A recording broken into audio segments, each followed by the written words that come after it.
And final topic this evening is a discussion on the HVAC bids for the Town of Webster facilities.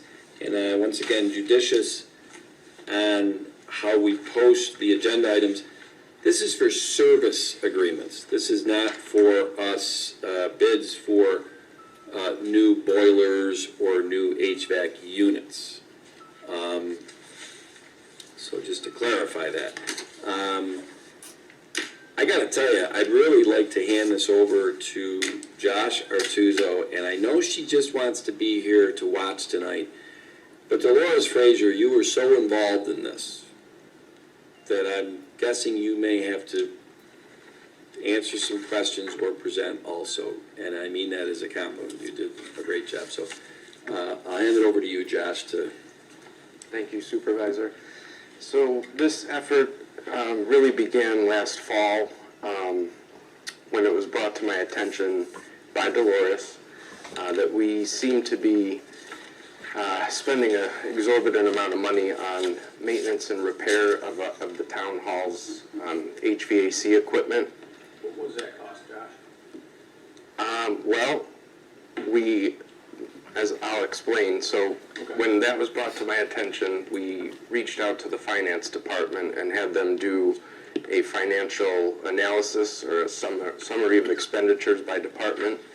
And it turns out that just for repair and, just for service in 2019, we spent approximately $74,000, which is, obviously was what raised a red flag to Dolores, who prepares our bills.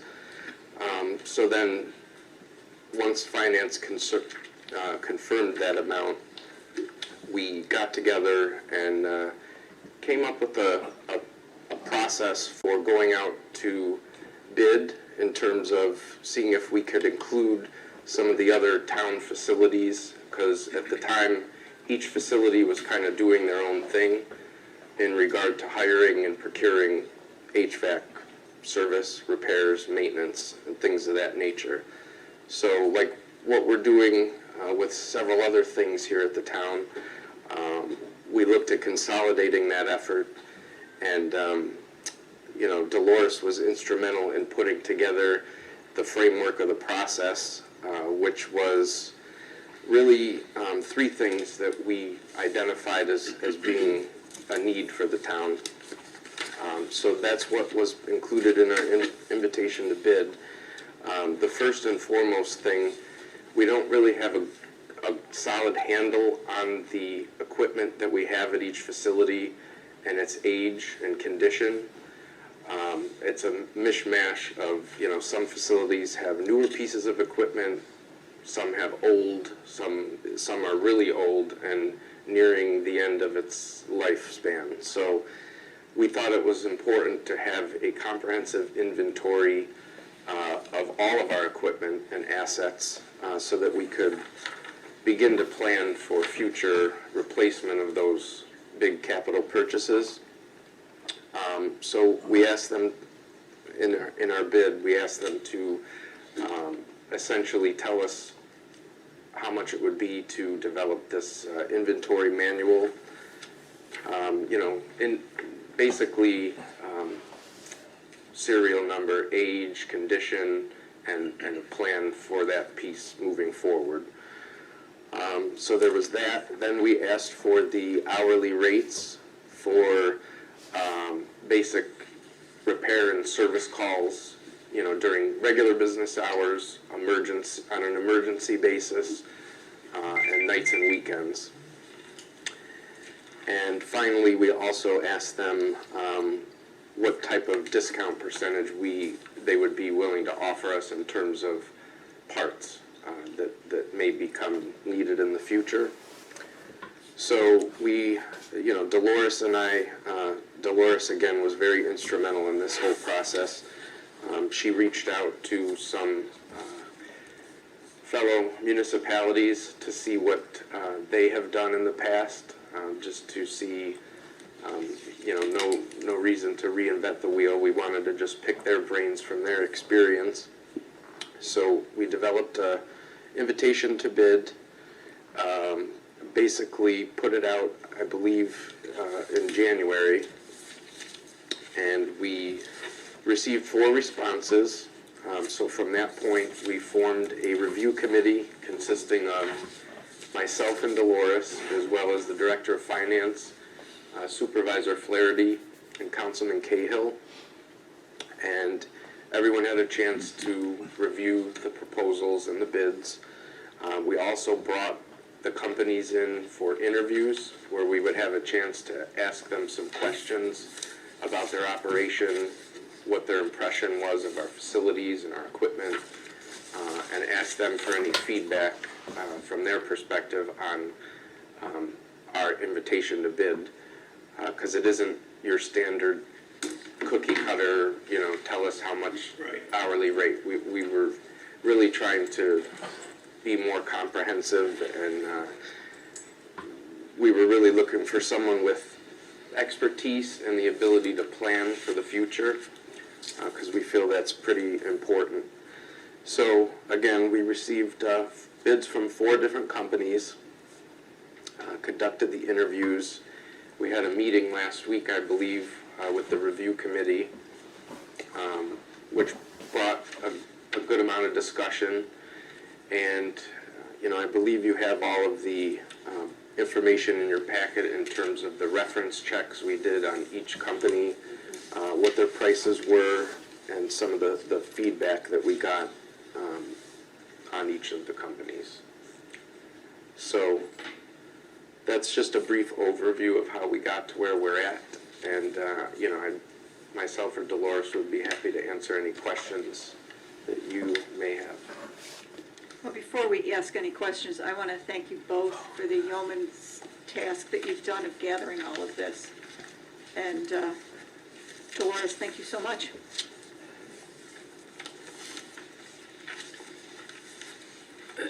Well, I don't know if I have questions, because I've been involved in it as much as comments, and Josh, you did a wonderful job of kind of summarizing this up. Councilman Cahill asked Josh a question about a minute into Josh's presentation. We'll work with Councilman Cahill to not ask questions until someone's done with their presentation. My apologies for That'll that. be part of our development of you, Jen. Thank you. But I'm glad you did ask, because Josh said that in 2019, the town paid $74,000 for what I'll call maintenance and service calls. We were out of contract. We didn't have a contract with the HVAC service or provider that we were going through. And unfortunately, we really don't have it broken down by how much of that money was just your standard twice a year coming to change filters and whatever that Right. Dolores got into this bid, and how much of that $74,000 was really the hourly charge for coming to fix something and whatever. A good portion of it was that, I think. Probably. Yeah, because we see it when we review the bills each month. Yeah, and they, the total was $74,000. Doesn't matter. And I will say this, we also installed $118,000 that year of what I assume to be new HVAC units. So it's a comparative year.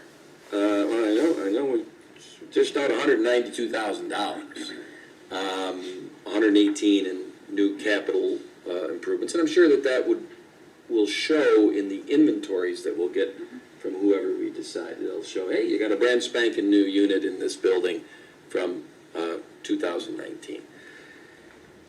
But that $74,000 in 2019, that's where this bid process really highlights, when you look at the first column, and I might have written this down wrong, Josh, you were explaining how robust breaking out the bid. And I wrote down, but I think you said the hourly rate, discount on parts, inventory, but I don't remember you saying that what is your annual charge for the maintenance, regular maintenance, 2 times a year, 3 times a year, filters, this and that. And that became problematic for us, not problematic, but when you look at the far left column of the four, it sticks out like a sore thumb, that one of them is extremely low. I'll try to say this as, Dolores became a victim of her own robust bid process. A bid process that was written in such a way that when we interviewed these places, they said, this is not your run-of-the-mill bid. This is pretty, you guys asked us to do some things. They liked it. They were all very complimentary. We showed very professional to these places. Problem is, some didn't understand that breakout, we really wanted to know how much are you charging for the one-time inventory, for going in and doing that assessment, giving us the VIN numbers, the age, the whatever, and then how much is then your annual servicing contract for what is 3 years. So I just want to make sure that everybody understands that when we went back to these bidders and said, well, how much of your far left-hand column there is a portion to the one-time inventory? Because they're all saying they're charging that column 3 consecutive years. Do you follow me? Yep. So the one that is $20,928, when you look through, if we do a 3-year contract with them, we will be paying, with the escalating percentages, about $65,000 in that contract. So we were asking them, well, how much of that $20,000 the first year is, how much is broken out to the inventory? Because the inventory is a one-time thing, right? Well, the one that is the lowest said, yeah, I misunderstood. I didn't bid in the inventory. So they came back and they gave us what their charge was going to be to do the inventory assessment, a one-time inventory assessment. So at the end of the day, and I always admit my bias that I'm an accountant by trade, you have a situation here where the low bid ends up being essentially about $17,000 or $18,000 over 3 years. Yep. All right? Because they're at about $3,500 for the annual maintenance, and then they're at $7,000 that they broke out, or they sent us for how much it would cost for the one-time inventory. The other bids either didn't answer it, or the way they answered it, you're talking about 3 years with the inventory assessment and their servicing, just basic servicing, not hourly rate for repairs and whatever. They would be somewhere between an aggregate of $50,000 and $65,000 for 3 years. And I go back, the low one is $17,000 or $18,000. And we got into the discussion of, well, we kind of grew as an organization last year where we said, sometimes the lowest is not always the best. We have that, you get what you paid for. So we incorporated in, however we did it, a best value component to our bid process, right? And I think we just exercised it the first time on the lawn mowing. And I think the way Chris Bilo and Glenn came in and explained it, it was the proper use of the best value to go with the firm we went to that on paper might not have looked like the low bid. But I tried to be very honest with everybody here that, during this process that I $18,000 over 3 years from a reputable company versus $50,000 to $65,000 from other reputable companies. I don't mean to be a one-trick pony, but I don't think that fits into our best value thing. I don't see how we don't take the low bid. But I'm open-minded. So we're going to go, we've already scheduled on the agenda that we're doing a resolution next week at the regular board meeting to accept one of these bids. And that's why we're here today, because I go back, we're going to learn from this experience. You almost were our prototype, Dolores, of putting together a very robust bid. And I hope that... I've changed my mind. I would like to say something. Please do. What I'd like to say is that when I got involved in this and thought about what was happening under the person who was handling our HVAC prior to, they had said to the town that we're going to come in for $2,800. That's what we're going to charge you for the year. When I started looking at the invoices that they had sent in to us, it actually totaled up to $40-some thousand. But they told us in the beginning that it was going to cost us $2,800 that year. That's what got me kind of nervous and kind of concerned. And I talked to Josh, and finally we had the finance people to do that analysis for us. What my thinking was in the beginning is that since each department over the years had handled their own procurement of HVAC, and the town itself had no idea what was going on in each of these departments relative to that, that the town needed to get a handle on what was going on with HVAC in the town.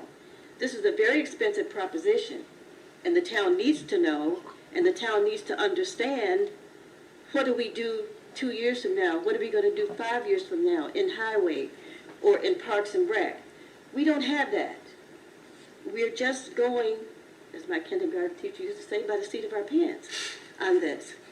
So that's why the bid was such as it was, the invitation, because we wanted to get, or at least I, Dolores, wanted to get us from a haphazard way of doing big business to a way of being able to plan and foresee and look into the future.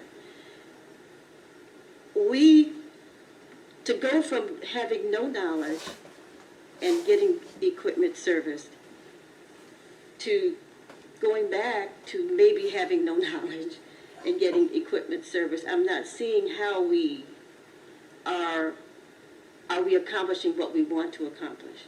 Are we being deliberate about what our intentions are in terms of saving the town money, as well as getting a good product and knowing what's on the table and having some way to move forward? Because one of the ways, I'm going to stop in a minute, but the way I found that is I took the initiative to monitor what was happening in that. Who's going to monitor this? Somebody has to do some monitoring along the way.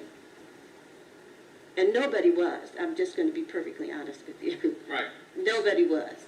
Because I think I recall you telling me that there was no controls, even though they were out of contract. There was no internal controls, and they would essentially come in when they wanted to, whether they were called or not. So they basically had an open invitation to come in, which is, your discovery and investigation into this is tremendous. I mean, the initiative that you took to come up with this bid process and all of what you found all along the way, and then to go even further, you took the initiative to call other towns and ask them what they do, which led you to put this together. Is phenomenal. And the point that you're making now is fantastic, because, we're going to award a bid at some point, but from a tracking standpoint, we're going to hold them to a contract, but what happened before, even in contract, could potentially happen again. Absolutely. Right? So she makes a very, very valid point, and I think she does, and I will say this though, and I talk about the big picture and how things tick and tie together. I would like to think in the next month, Dolores, we are going to have potentially for the first time, and I could be wrong on this one, maybe, we are going to have somebody in charge of facility management. I was just going to go there too. Right? That's where my head was going. Yeah, and somebody talented. Yes. And so that person, you know what I always say, Dolores, organizational structure and customer service. We need to commit to that. Well, if this person is hired, and part of their purview underneath this person is facility management, that's their responsibility. Now, how they accomplish it, it's their department. So I'm not gonna micromanage that person and tell them how to do it. Whether they work with accounting to have red flags if we all of a sudden are getting bills that are outside the contract or whatever, whether they're working directly with the person we do the bid to, I don't know how they're gonna handle that. But I have confidence that the person I think we're gonna hire has the talent to manage that. And to be honest with you, I wouldn't be surprised, Dolores, if you're part of that equation. But I can't tell you that because you know what? That person needs to kind of get into discovery of a couple months and then suggest, this is what I want to do. And I think I like to have our department heads do what they want to do. The board and or me vetoing it is if it's such a ridiculous idea that we have to veto that. I gotta tell you something, with our department heads, especially, Dolly, haven't vetoed much of what you've suggested. I don't think I vetoed anything. Well, here's a revelation for you. Dolly is our town clerk. She's pretty good at what she does. So if she's making a suggestion that I think we should do this, who's the professional tax collector or town clerk? Her or us as the town board? Her. Now, the town board has to have a wide array of, kind of a jack of all trades. And one of the things that we should have is like common sense to say, geez, Dolly, that doesn't sound like a good idea. And we will. I will, as the supervisor, when the department head suggests something that is crazy. I guess I'm just lucky I haven't had that suggestion to me in the first 15 months as supervisor. And I kind of got a feeling this person we're going to hire, based on the robust process that we went through, vetting candidates and whatever, I feel pretty confident that it'll be handled. It'll be overseen. There'll be no surprises. I'll get off I got the soapbox down here. Well,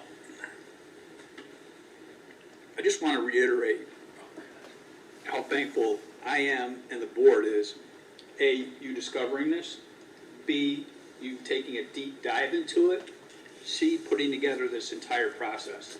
Because had you not done that, we would be going down the same road. And heaven knows how much we would spend this year. I mean, this was tremendous what you did. And I thank you very, very much for doing that, both of you. In your comment that Dolores might be working with that person and continuing with this, it's, no good deed goes unpunished, so be careful, Dolores. I kind of got a feeling, and I know I'm being cryptic, that I bet you Dolores and this person will get together, will get along like peas and carrots. I agree. That's the way I get along with Josh. And actually part of our hiring process, this collaborative process this year, is we do look at personality and how they'll mesh with, fellow department heads, but also with staff. And I've said many times, I know this sounds like I'm talking out of both sides of the mouth. Organizational structure is of paramount importance to me. But the only time you got to pull rank is when things go sideways. Because the rest of the time, we're just working together as a team. And when it works, it works. Yep. And when teams work well, teams win. And if there's anyone that's committed to ensuring that this is successful, I would say it's the two people sitting right over here. Well, and that's They where have skin in the game. I'm glad, Dolores, you came tonight. I'm glad that you're, because here's the thing. I feel in a lot of ways like you and I just went through a very similar experience, and I hope we both come out of it the same way. I'm involved in a process of changing a town newspaper that's been around for 30-some-odd years. And within that process, there's going to be some growing pains. So after 67 ayes and edits of the last Webster Today, Superintendent of Schools, Carm Gamina, has his name spelled wrong. That's embarrassing, all right? But you know what? I'm not gonna sit there and say, wow, you know, we made a mistake and we should just throw the baby out with the bathwater and not move ahead. What we're gonna do is learn from that and have a better process later on. And I say this because what you did on this bid process is incredibly robust, and I really wish you could have heard what the contractor said. And I can sense glad handing from a mile away. They were not glad handing. They were literally getting, like, you know, usually we get these very basic spec, low bid, whatever. There was really, we had to think this through. It was a thought-through, robust thing. Well, you know what? I want you to do more of these. Here we go I'm again. just telling you, you know what? And to tell you the truth, I hope we learn from it, because if you're going to be writing this kind of robust, you know, certainly much more so than maybe these bidder contractors and whatever are used to, whatever the next thing we have to go at it, well, then we owe it to you to have maybe 3 sets of eyes look at it and make sure that it's going out in an unequivocal in its interpretation manner. That's just part of learning. And Dolores, as you know, I mean, you're 39 years old. We learn. We continue to learn way after school, right? Right? Glad HR is not here. I can't, Well, I'll tell you, Hope he's not watching. yeah, he probably is. the meeting goes by, not one. Yeah. So, next Thursday, we have slotted a resolution to make a motion to accept one of these bids.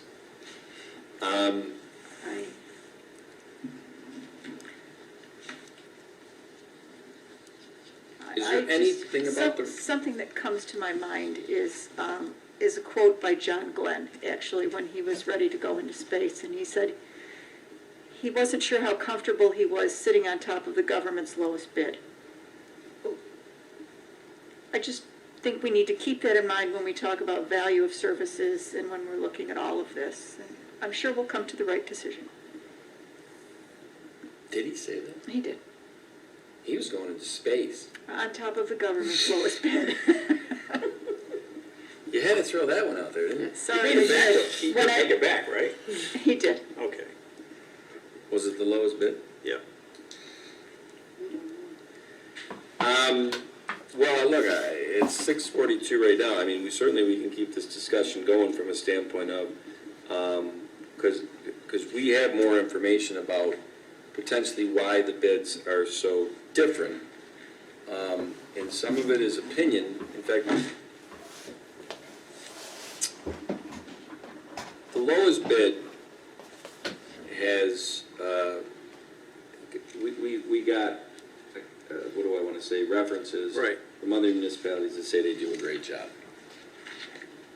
Dolores, would it be safe to say that the municipalities that say the lowest bid does a great job, they might be more mature at this point in their, as far as the They're age of their units and all that stuff? They're much farther down the line, because Right. when I was talking with them, explaining where we are and what we were trying to do, they said to me, where you are where we were about 5 years ago. Okay.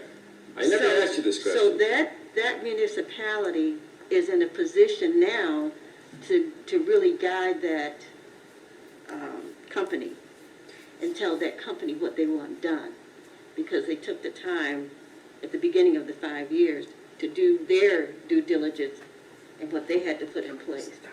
Right, which is why, yeah, which is essentially what each one of these companies are gonna do for us with respect to identifying the building, all the equipment, so that we can put a plan together. That's my understanding. Yeah, that's Well, in a nutshell. here's where, and one, I don't know if I never asked you this question, that municipality, did they start working with that company 5 years ago when they were at where we're at in that company? I didn't ask that question. Pardon? I didn't ask that question. That's okay. You know, we're learning, right? Yeah. Here's the thing, and here's the, you know, I just, this is gonna sound familiar to you, Councilman Cahill. If we were going out to bid on this hammer, or mallet, or what do we call it, for I said it in an example, this is a car. This is a 2021, whatever make, with all of these, options. And there's dealer one. And dealer two is selling the exact same car. Everything. And one is at $18,000 and one is at $65,000. Which one do you buy the car off of? Look at Charlie. Charlie's like, there's got to be more to this, right? There's no simple answers in the law. Right. It's a rhetorical question. Because it's a spec bid, right? As soon as you get into service and you're trying to forecast out what experience are we going to have with these people, that's a tough one. How do you quantify that? Well, I would agree to a certain percent, but this is essentially, it is kind of spec'd out, because they have to go through every single building, they have to identify every single piece of equipment, the age, the whole 9 yards. They have to service all this equipment. That's what was spec'd out, right? That's what they agreed to. It's incumbent upon us, as a town, to hold them accountable to that. And I know that with one of these companies that bid, we kind of have a history with them to begin with, right? Right. Okay, so you want to talk about value, I think, in my opinion, that would disqualify that company right off the get-go. I'm not going to mention any No names, names. thank you. I'm not going to mention any names, but obviously I do look at dollars, and there is a significant difference in these dollar amounts at the end of 3 years. And I think it's a responsibility of us, because we've all gotten positive feedback from the municipalities that they have serviced. You kind of have to look at the dollars, in my opinion, right? Well, I will say this, if you're going to live by the sword of the money comparison, I need to be fair of dying by the sword on that. Obviously, when I do the 3 years, the difference is $18,000 to $65,000. That's big. That's huge. But the reality is, any contract we're in, we can bail out after year one. So we could, the delta really is in year one, 10 or 11,000 from the low bid with the one-time inventory to now getting up to the 17 to 20,000. Still a big difference, but it's not as big as 18,000 over 3 years to 65,000.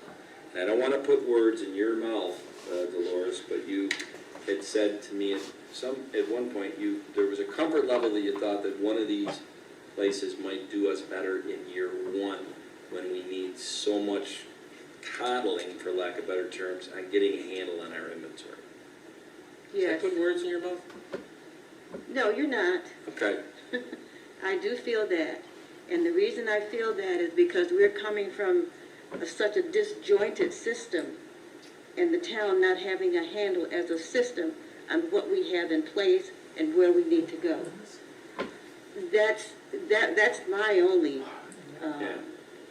point at this time. Then there is one company that I think can do that, and can do that in a flash, and can get us what we need in that first year, and then we can move on. And not only that, but this company has all kinds of contacts and can get us rebates and other types of things, which may impact that cost. Well, in Dolores, being fair, we talked about this in the interviews, and this, whoever we accept the bid on, and whether we decide to bail out after a year and whatever, this is servicing in an inventory. If the board decides, based on their assessment of the inventory, we got to go and spend $300,000 next year on new boilers and whatever, whoever we award this bid doesn't get that business. We have to, because we have to go out to bid on that new boiler for $70,000 or whatever. No, they're the incumbent on the service, but that doesn't mean they're going to win the bid. And now you're back to my example of a car. if the specs for the boiler are at whatever BTU and this and that, I mean, if one is 100 grand and one is 50 grand, why wouldn't we take the 50 grand? So, and that's, and just saying, I mean, if that company, whichever one gives us the inventory of and says, here's what we think based on the age and this and that, that's got to come back to the board, because now we're talking about capital improvements, and I certainly am an advocate for planning in the future because of the age out or the obsolescence or the useful life, which it doesn't look like we've been doing that before, and that's why we spent $118,000 in 2019, because we had to do it in an emergency probably, because it was broken, it was whatever, and $74,000 in service that year. But I think the dysfunctionality, or how do you, how did you describe it? That disjointed. Oh, See, I'm less inclined to think that disjointment was from the vendor, service it wasn't. provider. No. It was from the people in the town of Webster government who were assigned to oversee that. And I'm telling you, going into April, we don't have that problem anymore. And I think that needs to be factored into when we look at these bids. There will never be a service provider or any of these bids, the lawn mowing place, the cleaning place, all these things we're doing. I'm never going to have blind faith in them right. because I don't work with them every day. You know who I'm going to put my faith in, making sure things work well with those vendors and service providers? Our staff, And that's why. our leaders. And that's why I would advocate on behalf of that new person that may be coming in to have a plan that's in a good shape plan going forward for that person, that you're going to hold that person accountable for the product, the end result. You got that right. So